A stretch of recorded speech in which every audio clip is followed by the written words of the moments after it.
AI is exciting, right? And what it's doing in the industry right now is truly incredible, and it's growing very, very fast. We look at the job markets, we look at how it's getting integrated in businesses, and it's at an interesting point because it's proven its value in certain use cases, and it's garnered the interest. It's earned that, and we're seeing organizations in all industry reach out and embrace it to figure out how it can improve their business, how it can better serve their customers and clients, how it can improve efficiency, right, and lower costs and do all the great things that businesses really want it to be able to do.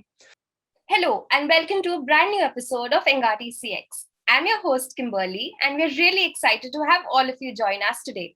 On the show, we talk to CX and technology experts from around the world. We explore, uncover, and share fresh insights on creating experiences that your customers will remember and look forward to. Engati is the world's leading multilingual, no-code digital CX platform available across 15 channels with 53,000 solutions created across 186 countries in every domain and use case. Engati has also been recognized as the top platform by Inc. magazine, Tech World, CIO magazine, and many others. Engati recently also won the Cody 2021 award for being the best AI-driven technology solution. We run the Engati blog, the video channel, the Engati CX podcast, receiving upwards of 500,000 visitors annually. Now, let me welcome today's guest. Matthew Rosenquist is the Chief Information Security Officer at Eclipse.io Incorporated. Matthew is an industry-recognized pragmatic, passionate, and innovative CISO and strategic security expert with over 30 years of experience. He thrives in challenging cybersecurity environments and in the face of ever-shifting threats. He is a leader in identifying opportunities, driving industry change, and building mature security organizations. Matthew is experienced in building world-class teams and capabilities, managing security operations, evangelizing best practices to the market, developing security products, and improving corporate security services. Welcome to the show, Matthew. We're so glad to have you join us today. Thank you. It's my pleasure in being here. Likewise. Before we dive into our amazing interview with Matthew, don't forget to subscribe to Engati and tap the bell icon so that you get access to exclusive content coming from thought leaders from around the globe. Well, welcome to the show again, Matthew. We're so honored to have you join us today. It's my pleasure. So we're going to talk about technology, cybersecurity, conversational automation, conversational intelligence, and a lot of this. So just let's have the ice-breaking question here. AI is still at a very young age, is what I think, and yet profoundly changing on how businesses operate here. Where do you see the future of AI heading? How crucial is cybersecurity in this process here? Well, AI is exciting, right? And what it's doing in the industry right now is truly incredible, and it's growing very, very fast. We look at the job markets, we look at how it's getting integrated in businesses, and it's at an interesting point because it's proven its value in certain use cases, and it's garnered the interest. It's earned that, and we're seeing organizations in all industry reach out and embrace it to figure out how it can improve their business, how it can better serve their customers and clients, how it can improve efficiency, right, and lower costs and do all the great things that businesses really want it to be able to do. And we're seeing these use cases having to be proven out. And as they're showing that value, those use cases are then building and enabling new use cases. So it's a transformational type technology. It's very, very powerful. And because it is very powerful, we see the need for cybersecurity to be paramount.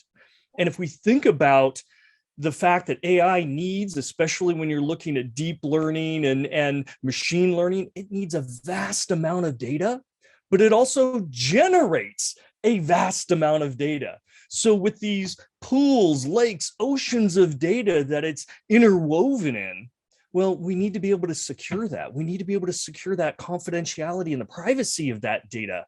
We need to be able to make sure that that data continues to be available and that it's not being tampered with. Yes. So this is the core of what cybersecurity is about, is protecting those data, the assets and the systems, and all the downstream benefits, because AI helps decisions and automation happen. And if it's not being done securely, bad things can be a result. I mean, imagine an autonomous vehicle which can generate hundreds of gigabytes, every single day. If it's driving around, and we've got cars that are starting to do that now, if you've got the AI system and it's being tampered with, that can cause real harm. That can cause an accident. That can cause somebody to get injured or worse. So again, the security and the protective nature around that is paramount. And we have to embed cybersecurity as a forethought, as part of design, versus an afterthought and try and bolt it on at the end and, oh, just make whatever I built secure. It just doesn't work that way. So security has to be part of the design. It has to be part of the planning. Otherwise, we're going to see that powerful tool of AI get misused to the detriment of the organizations and to their customers. Yes, I completely agree with when you said that, cybersecurity has always been like an after to do thing. Like you do your day-to-day things, and then security comes later. I mean, we'll deal about that later. Well, you've put it very strongly and rightfully that it has to be a part of your ongoing processes. Talking about which, what role do you think technology can play in developing cybersecurity solutions to meet growing customer gaps and shortfalls?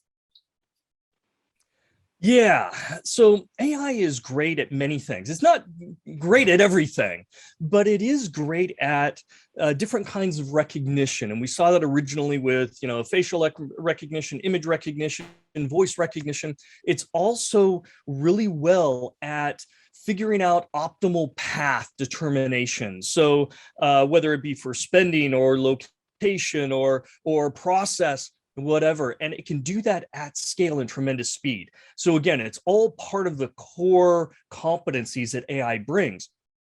And this has many potential uses in cybersecurity, and also, in being able to help users and the security that goes around that. And as our digital ecosystem, everything that we're now connected with, whether it's our phone or our smart devices or intelligent services, as that ecosystem grows rapidly and we embrace those technologies, we need, again, to secure all that from a privacy perspective and from a security perspective.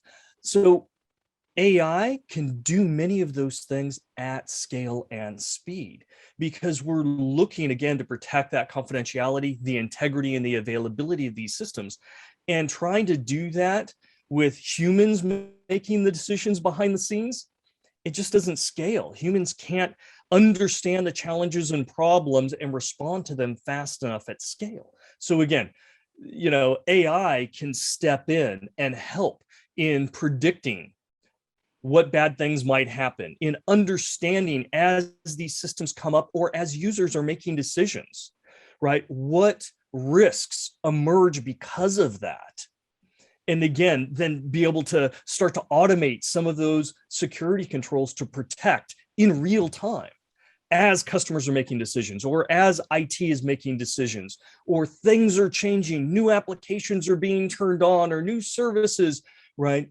Having an intelligent security services, and it's not one service, it's lots of different ones, but having those working together to help understand can give you an advantage to be able to reduce and manage that risk without spending a huge amount of money, time, effort, or resources.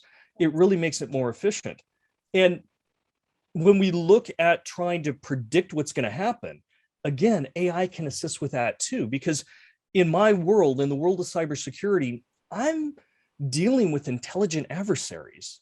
I'm dealing with people that are trying to do bad things. And if I put a wall up, they're going to go around it, over it, through it, under it. And so an AI system can take in a lot of that data, that input, that sense, and start to paint a picture on where the attackers are more likely to go, how they're going to maneuver, what they're going to pursue and go after, which gives me the intelligence to design a security system that's optimal to protect against that. So there's tremendous power, but now let me give a warning as well.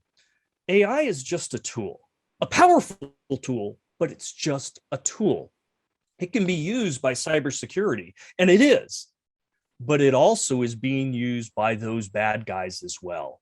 So as powerful as it is, all those same benefits can apply to the bad guys in pursuit of their malicious objectives.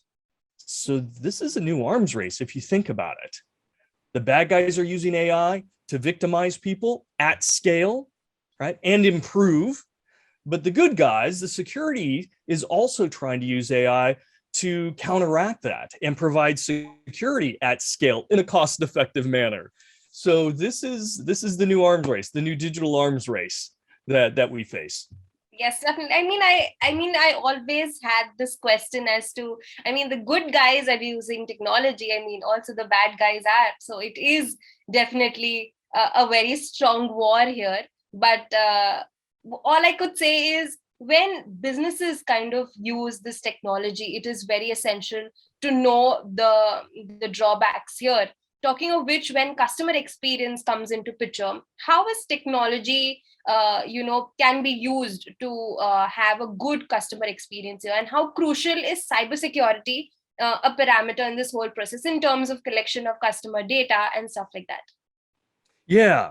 And again, technology can facilitate better user experiences, removing the mundane tasks, focusing on what's most important for those end users, right? Getting it there, and kind of reducing the friction wherever we're talking and working with customers, right? We want to reduce that friction because we want to make it a good experience for them.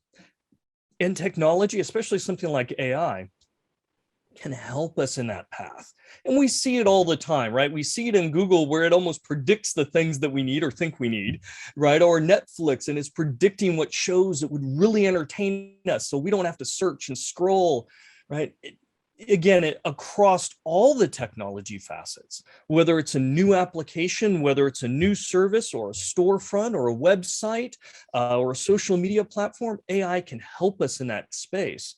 And again, in my world, security, well, let's face it, nobody really likes to deal with security.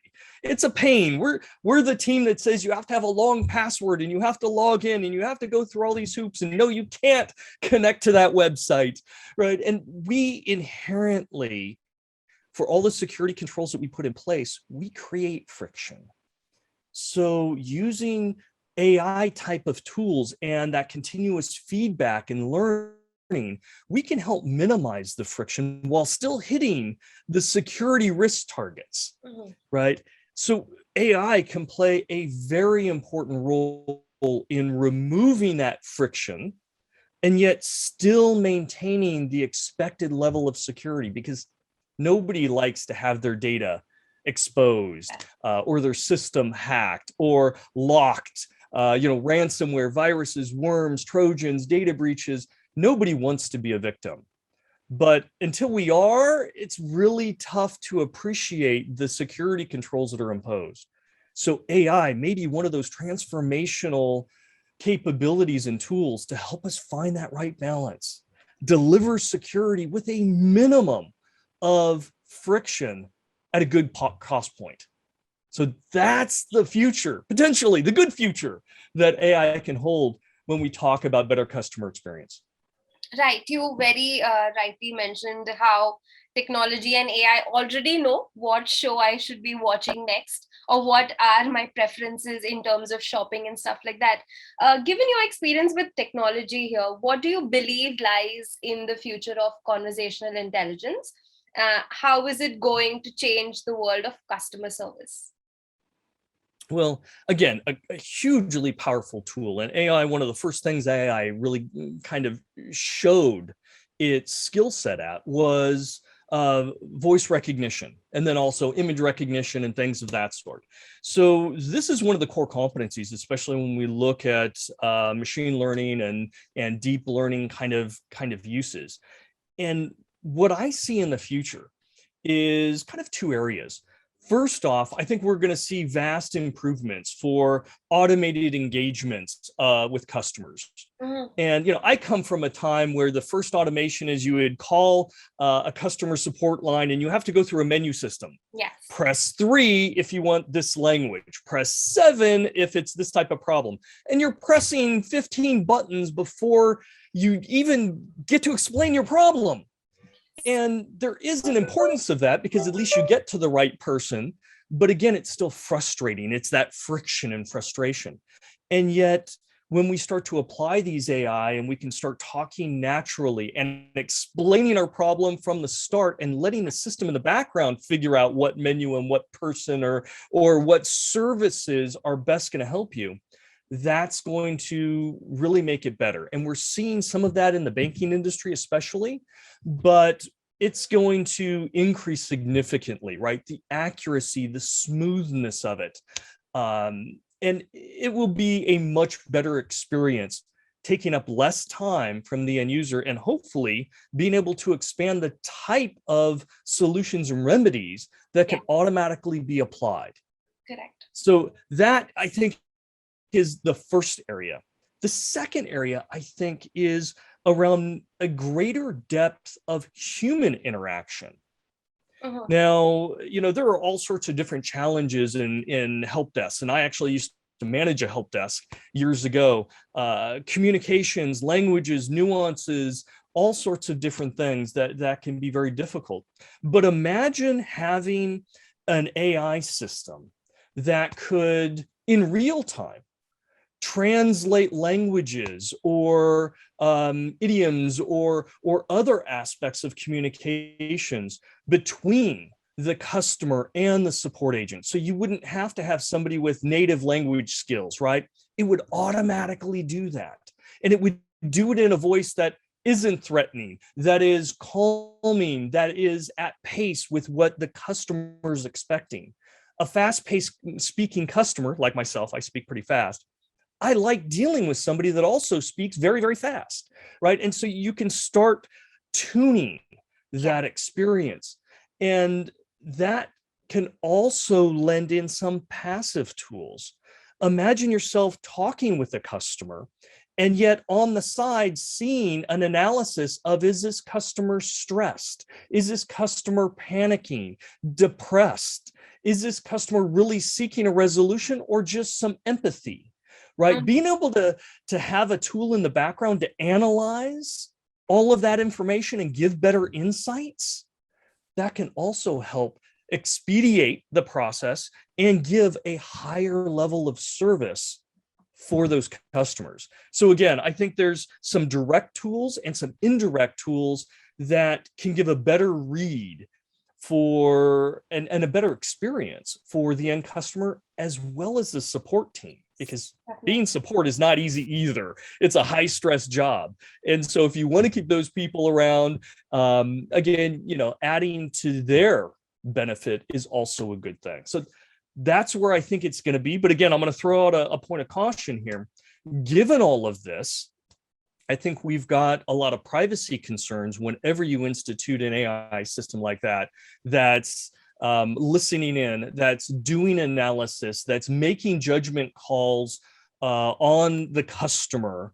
And if we're tracking that and we're using that, there's some ethics around that. Yes. And there's some privacy concerns around that have to be addressed, because people don't want to be victimized by these systems or taken advantage of these systems either.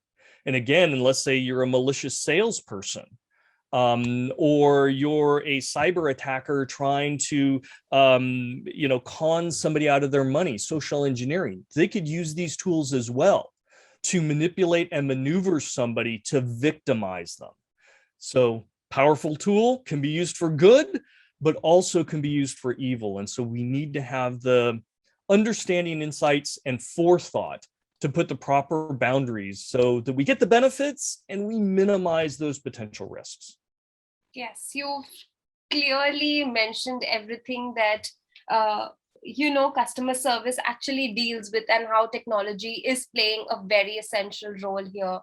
Being a thought leader in cybersecurity, what measures do you think organizations and individuals should take to protect themselves from cyber incidents? I mean, I know you had this question already going to be shooting at you as to just give us some tips, some heads up that, we in our day-to-day lives kind of not react at the end after the situation is already or after the attack is done. And then we're like, now what to do, but rather just give us a heads up as to how in the process of maybe exchange of data we can actually be a little cautious.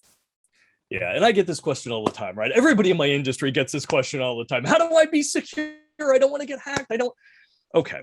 At a high level, there's some real straightforward things, right? First off, apply the basics. And whether that's good passwords, whether that's, not, sharing information online or clicking potentially malicious links or opening up that email attachment from somebody you don't know, right? There's lots of just basics. And they don't have to be expensive, especially if you're a small business or even medium business. They're not necessarily expensive. There's lots of resources out there available. You can Google, top 10 things for small businesses or top 10 things for consumer. But learn what they are and apply them. And that will differentiate you. That will separate you from the easy targets, because that should be a goal. Don't be an easy target. And take a moment and think, if you're the bad guy, right, you're looking for two types of targets. You're looking for targets that have a high amount of value, right? And you're going to go after them. And that may be a lot of work, but you're going to go after them. But in most cases, especially cyber criminals, the target they're looking for is the easy target. So don't be an easy target, right? Learn the basics, apply them. Have a little concern and be a little suspicious anytime you are talking to somebody on the phone or in text or in email or whatnot. Social engineering tends to be the number one way that organizations get compromised and people get manipulated to harm, right, their digital assets, whether it be ransomware or whatnot. If you are an organization, then the next step is really to establish a cybersecurity program that's commensurate with your business goals.